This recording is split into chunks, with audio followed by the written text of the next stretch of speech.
welcome to the show. You can just go on debating whether the name of the company should come first or the brand that it offers in the marketplace. But for the time being, let's keep it away for some time now, because here is a company which is known by the product that it has offered or it has been offering for years together in the market. Very few would know about this 13-year-old company which has been doing very decent work in the market, but there will be hardly any person in the market among its peers and among relevant circles who wouldn't know about the brands that it has offered so far. TDS Man and Checkman. TDS Man, as you can make out, is like tax deducted at source, which is a very important thing in day-to-day functioning or running of any organization. We have Mr. Ranjan Goenka with us. The name of the brand is TDS Man, and he is literally the TDS man who has created and founded this excellent product. So over to you, Mr. Goenka. How did you make it happen? I mean, over just 12-13 years. Well, I will not say our journey is 13 years. Our journey is 33 years. For me, the company was never important. Earlier, we were having Jaya Softwares, which is still running, and then 13 years back, we had this company PDS Infotech. But for me, my entire journey has been only products. Maybe later I would be trying to explain to you exactly how the whole thing happened. But basically, right from the beginning, it was products, and starting with a product for a flour milling industry to a stockbroking software. And then we did something on personal investment management. And then gradually, it was in the year 2004 when TDS went electronic. At that point of time, we developed a software for preparing these electronic TDS returns. It started in 2004. It started in a very, very small way we did it because, very few people were required to file in the electronic format. But as and when the government went for digitization, so more and more people were required to do it.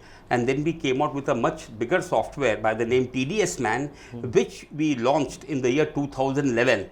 And the earlier product we actually merged into this. And this whole thing was done under the banner PDS Infotech. Coming down to your question, whether the brand or the company, sir, believe me, irrespective of the company we have worked on, we had, even when we get a phone call, it is always by the brand name. Is it TDS Man? Is it Checkman? And believe me, we get 500 calls per day minimum, basically our help desk. And I think our employees, except when they get a check, they probably see the name of the company. They also start believing they are part of the product, not the company. And basically, when we talk about this journey of any product, you didn't have to do it deliberately. Absolutely it not. Evolved like this. Yeah, but I don't know whether we did the right thing or the wrong thing, but this is what it is. And see, you must have, I've been talking about software products. I don't want to get into this explanation ki what's a product and what is a customized or a project-based software. There is ultimately delivery is a software, but there is a big difference in the approach. So not getting, because we can have a full day session on what is a product and what is a customized project. But basically speaking, the basic fundamental is the same software has to work at thousands and thousands of places when it comes to a product. So ultimately it is the customer who is most important over here because he sees the product before buying. Whereas in a project, he sees my face. If I can sell confidence, then I deliver the product. The product may be something different. So in a product, he first sees the product. So for us, if you look at this entire journey, it has all been about customers. Because when you develop a product, you have to keep the customer in mind that they are going to use it. And as you go along, you have to continuously improve and innovate the product. And the only way you can do it is listen to your customers. And the day you stop listening to your customers, believe me, the life of the product is limited. So this is this is my take. Be all and end all for any product. Customer is the be all and end all. Absolutely. And in our office, I don't know about others, but at least I can tell you, I don't want to hear any customer. Suppose some customer is very happy and he comes and praises ki we loved your product. I'm very happy to hear that. But I says, don't come to me for that. I only want to listen to those customers who feel we can do better, and that is the way we can improve. So I'm only filtering the things that the customer is asking which we don't have. And this is how we have been nurturing the product. And since you're listening to the customers, so we have been able to generate a lot of loyalty about it. So listening to the customer has been one of the key factors attributing to your success so far. Definitely yes, and I'm sure it is with everyone who's into the product business. The day you stop listening to your customer, your days are limited, and I strongly believe on this. And I can give you many examples of companies failing after being very successful. So other than these, what would you attribute your success to? 1, 2, 3, three key factors. See, ultimately, the whole thing thrives on revenue. Obviously, you have to have a good product. So, but there are so many good products which don't really work in the market. Thing is, you have to showcase to the end user. Fortunately, when TDS Man was launched, the digital space had become very active. The internet penetration had started happening. I'm talking about maybe late 2000 and after like 2010 and just before 2010, the penetration has started. Really, digital marketing was not very mature. So whatever came into our mind, we kept on experimenting and doing lot many things. We even started a blog, talking about content about TDS, and then we were talking about Google AdWord marketing. We were talking about search engine optimization. We were talking about so many things, but everything was so informal at that point of time. But we learned it the hard way. But believe me, today we have a TDS Man user in every corner of the country, and we were able to reach them basically through digital marketing. So one of the main reasons for success of TDS Man and its demographic reach has been digital marketing, and I think we have done it decently well. And on the other side, as I already told you, see, these kind of products sells more on references. If you have satisfied customers, so in their ecosystem, automatically there is an organic growth for the product. It's like word of mouth publicity. Word of mouth publicity, and we have got a lot of business through mouth publicity. Yeah. So over the years, which are the industry segments that you have touched upon, and maybe going forward, is there any new sector that you are looking at? Sir, this is a very interesting question you have asked. Basically speaking, first thing you have to understand what is TDS. It is tax deducted at source. So anyone who's deducting tax, whether to make payments to their employees or whether you are making payment to your vendors, they have to file their TDS returns. That compliance they have to do. It is irrespective of which segment you belong to. And the rule for filing the TDS return is the same for the smallest SME, and it is the same for companies like ITC or banks or whatever. It is exactly the same. There is no difference. So when we initially were planning out that we need to launch it, we launched the product at a price of 2,500. So we thought that we are just catering to the small segment. Currently, we have more than 50,000 active users. 80% of that is SMEs. And SMEs is across every segment, because anyone who requires to file a TDS return, it is irrespective to which segment you belong to. And to our surprise, 20% of the customers include some of the biggest names. I can give you some names: State Bank, HSBC, Ola Cabs, even the Prime Minister's office used our software for some time, Indian Railways, Ministry of Defence, the Parliament House, BCCI. But in fact, like, the list can go on and on and on. There's no end to You the name list. it and it's all there. In fact, if you ask me also, I don't know all the names. We have Larsen and Toubro, we have Bharat Forge. All these are top-notch companies. They're all using it. But they are just the 20% of the segment. They're just the 20% of the segment. So basically speaking, this is one product where there's a thing called a segmentation over here.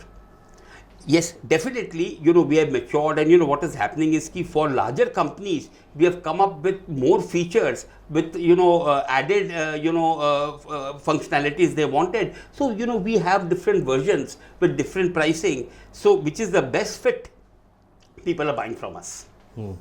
And similarly with Checkman, if you look at it, anybody who is printing checks and who are still writing by hand, they wanted some software. So again, this is very generic. It is irrespective of the segment.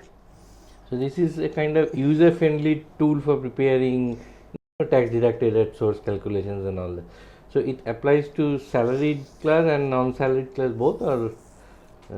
Sir, I think I will first correct your question. Your question was whether it is applicable for salaried class or non-salaried class. The correction is, see, the person who gets a salary, a tax is deducted. So this software is not for the person who receives salary, nor It's for the employer. Exactly. It is for the employer. So an employer is paying salaries and he is paying to vendors. He is doing both the things, and he is deducting tax, and he needs to do his TDS compliance. What is the job of a tax deductor? He deducts, he deposits with the government and informs the government through a TDS return that this money that I have deposited belongs to this employee or this set of employees. This is what and his job is over. We are just acting like a post office as a tax deductor, nothing more than that. So our software, this TDS Man, covers salary TDS, covers non-salary TDS. Yes. And there's one more thing, probably, which is quite in news lately. It is called TCS, Tax Collected at Source. This is slightly different, but I'll not go into that detail, but belongs to the same family. So the entire thing is covered through this software. Salary, non-salary, and what you call TCS. All the three belongs to the same family. And does it have any interface with income tax department per se? Because that's also very important. Absolutely. In the initial stages, it was not there, but in the last about 12-13 years, progressively, the department themselves have digitized a lot of things. And TDS Man is completely interfaced with different portals for different purposes. Like there are 3 portals of the income tax department. One is the income tax portal by itself. They have a e-filing section. So it is completely integrated with that. Then they have a dedicated portal only for TDS, which is called Traces. It is again integrated with that. And again, the fourth one is NSDL. NSDL is a private organization, but they're doing a lot of work for the income tax department. So a lot of things are dependent on them. So we are even integrated with that. So the entire software is integrated with these multiple places. The beauty of the software is, from the same software platform, you don't have to bother where exactly you need to go in the income tax space. It's all converged into the software itself. It's like a seamless integration. It is a seamless integration. So the basic mantra is like do it yourself. If you're an employer, maybe engage in some MSME or some other sector, for you doing things simply and in a very easy manner is the basic mantra. That's what you offer as an entrepreneur. Sir, I'm glad you asked this question to me. In fact, this has been one of my pitches for the last, ever since we launched this product. Probably this pitch I've been giving to everyone. The typical question asked is, our CA does it for us. We have a tax professional who comes and he does it for us. Sometimes, taxation is one subject which nobody likes. As an entrepreneur, for me, any tax compliance is a burden. So they just keep it away, somebody else will look into it, and if there's a problem, they will take care of it. Initially, TDS return filing was once in a year. Thereafter, it became once in 3 months. So the compliance frequency increased. Then came a situation that after you file a return, the gentleman or the person whose tax you have deducted comes to know within a month's time whether you have done the compliance for the deduction he has done. If you have not done, he is after your life. It's as simple as that. if I give somebody a check after deducting a tax, and the guy comes to know within a month's time, within a month from the day I'm supposed to do the compliance, whether he has got the tax credit or not. If he doesn't get the credit, immediately he comes back to us. So what was happening was, with these things getting implemented, what was happening, the what you call the perfection in compliance, and there should not be any delays in this, there should not be any errors in this, what you call demand kept increasing. Now, depending upon an outsider, the problem what was happening is that everyone was giving it to that guy, and that guy is overloaded with too many people, and he has those clerks working for them. And then what was happening, things were not happening on time, careless errors were getting into it. And again, as an entrepreneur, I was getting calls from my vendors and employees, sir, ami to taka pelo na, this thing has not come in. So basically, what is happening was, people were very much disturbed about this. Then my pitch was to everyone, sir, you have deducted the tax, you have made the payment. You simply have to file a return that is just informing the government. You have all the data.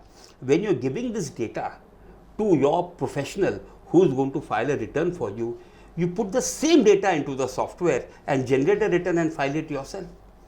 And once they did it for the first time, they said, we could have done it earlier also. It was as simple as that. So when it comes to do it yourself, see, there could be exceptions, but actually speaking, you'll do it on time. Since it's your data, you are very careful about its correctness, because you can always see your data. Whereas if you are a tax professional and 20 data are in front of you, you'll never know whether it is right or wrong. But at least you will know whether your data is right or wrong. So by this way, every year, a lot of people are actually coming back to do it themselves rather than outsourcing it to tax professionals. But again, you can always outsource it if you have a dedicated team, if you have a very highly professional team, fully integrated with your accounting system. In that case, it can still be done. But SMEs are more at a loss by outsourcing it. Maybe the person you are outsourcing it is using the same lot of people. So why believe don't you me, use it at least yourself? there are 500 people who are data processors and your tax professionals who's using TDS Man. So you also have to ensure that the error margin is low at its minimum in the whole process. Sir, I'll tell you again, errors are of two types. One is a data related error. Suppose I have deducted your money and I give somebody else's name in your place. That my software cannot detect. But there are so many errors. Errors could be, I should have deducted 5% tax in your case. I deducted 2%. That can be tracked. Similarly, if I have done a delayed deduction. See, I don't want to go into the detail. Errors can be of many types. One is a data related error, which is beyond the scope of the software. And second thing is, we are talking about what you call technical errors, which can be logically determined. So we do a complete check, a logical check of what you call all the technical errors before the final return is being generated. Okay. And one of the very common errors is, which is one of the very strong features of the software, is there is a PAN error, PAN number error. So we have a facility in the software wherein the PAN can be verified with the income tax department, and then it is confirmed that this PAN is okay. Otherwise, suppose if I give a wrong PAN number, so you will not get the tax credit. So it will automatically get detected. Yeah, but there's a facility, you have to detect it through that. So before filing the return, we say we have a complete dashboard which actually does a complete error check for you. Does a complete error check for you and then tells you that your returns is healthy. Now you go ahead and file the return. We call it error-free return. If you look at our, our pitch is we talk about error-free returns always. See, error-free TDS returns. Right. Yeah. So other than this TDS Man, you also have another very popular product called Checkman. If you could throw some light on that in brief. See, Checkman was never in a schema of things we want to launch something like Checkman, because checks was already on its way out. But the problem with TDS Man is that TDS Man is a compliance software, and there is a calendar for it.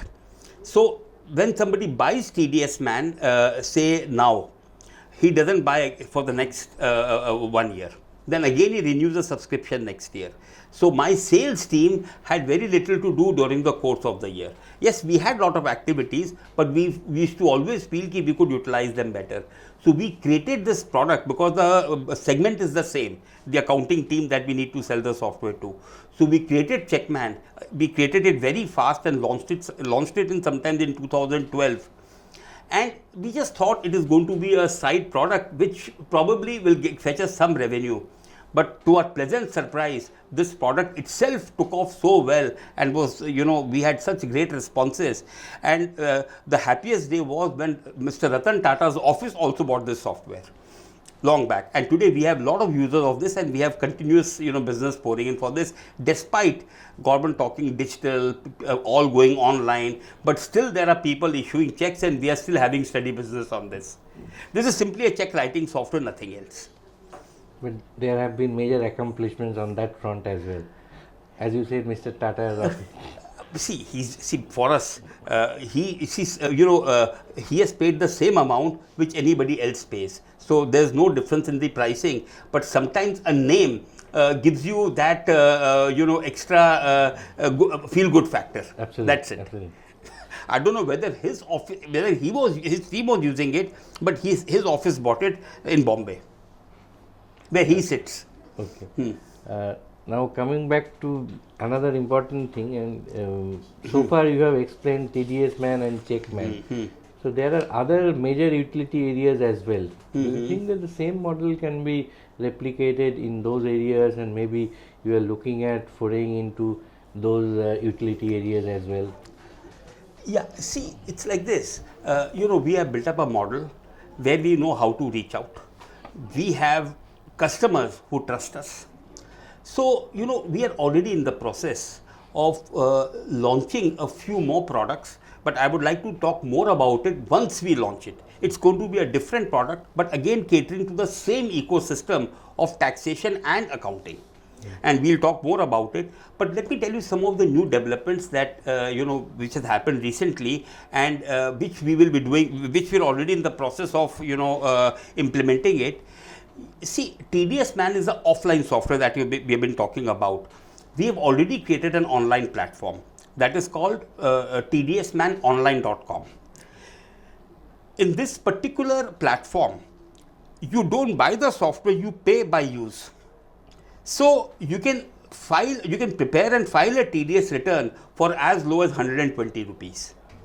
So the segment for that market is that there are a lot of people who has very limited records and have very low budgets. They don't want to spend maybe 4,000-5,000 rupees. So maybe in 500,000 rupees, they are able to do their compliances. So already this product is already there, and we are getting a lot of traction from these smaller guys. This is completely a cloud-based solution. Now, this is one end of the string. On the other end, this same platform has been scaled up to the enterprise model. It's a completely different product called TDS Man Online Enterprise. Over here, we are targeting large format customers who has multi-users, multi-branches, but all their things are scattered. So now they can still keep it scattered, but being on the cloud, they can integrate the entire data into one single place. And already we are in talks with State Bank of India, talks with HSBC, Ernst Young, Deloitte. Everyone is extremely excited about it. I hope the ticket size is going to be much larger over here, and we hope in the same ecosystem we will be able to address a completely different market segment. In fact, we did a very big project for the Bombay Municipal Corporation, only for their salary part. In fact, they have more than 2.5 lakh employees, including pensioners, and completely on our platform, they were able to do their entire compliances. So hopefully, we would be launching more products, but right now this is what we are going to do. And one more thing I would like to tell. See, it's all about passion, and it's all about someone driving it. Through this interview, it's my invitation to all youngsters.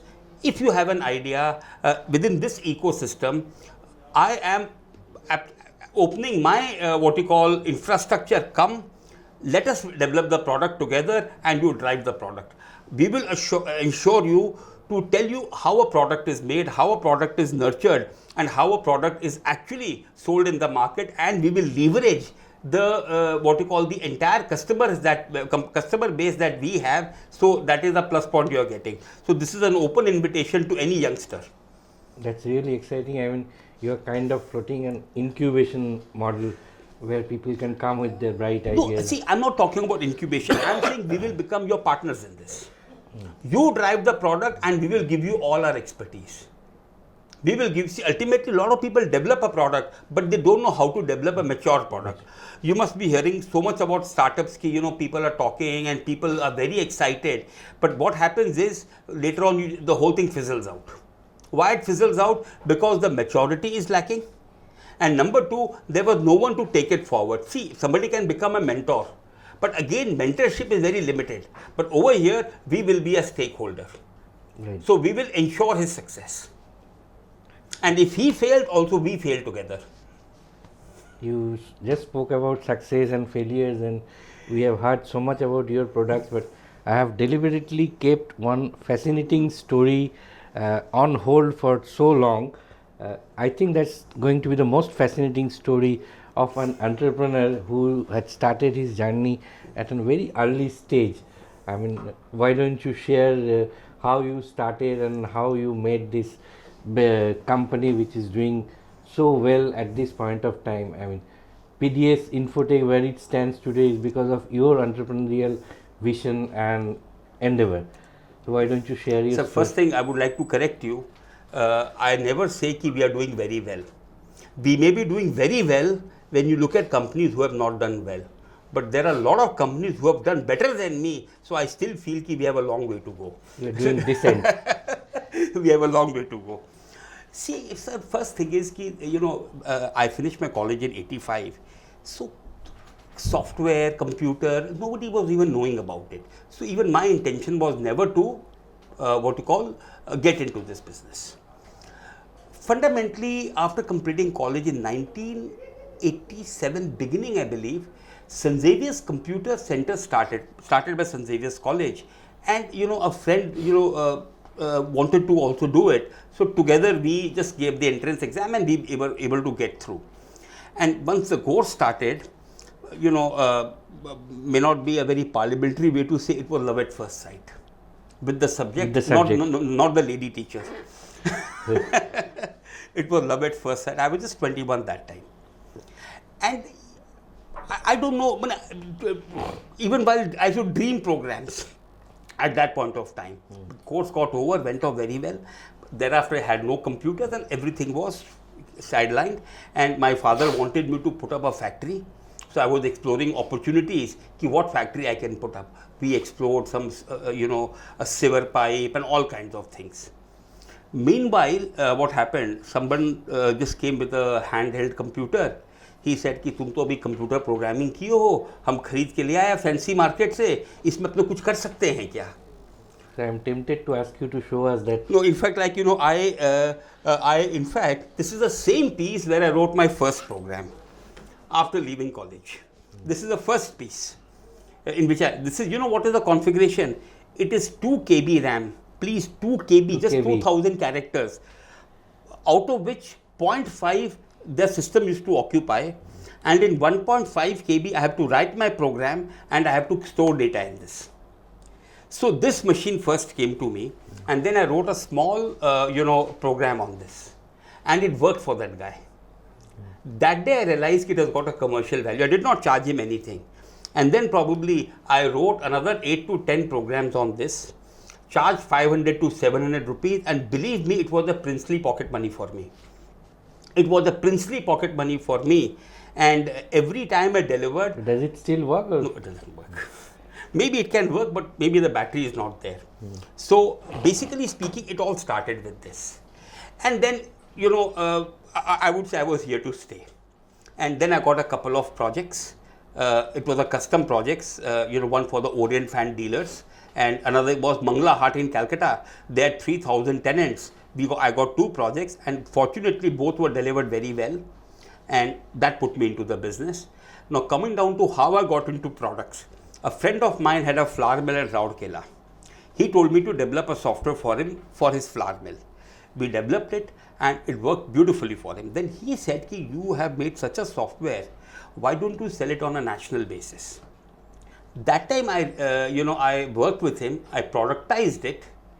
Believe me, at a time when there was no internet, a time where making a STD call anywhere in India during the daytime used to cost us 2 seconds, but 1 unit for 2 seconds, if you remember.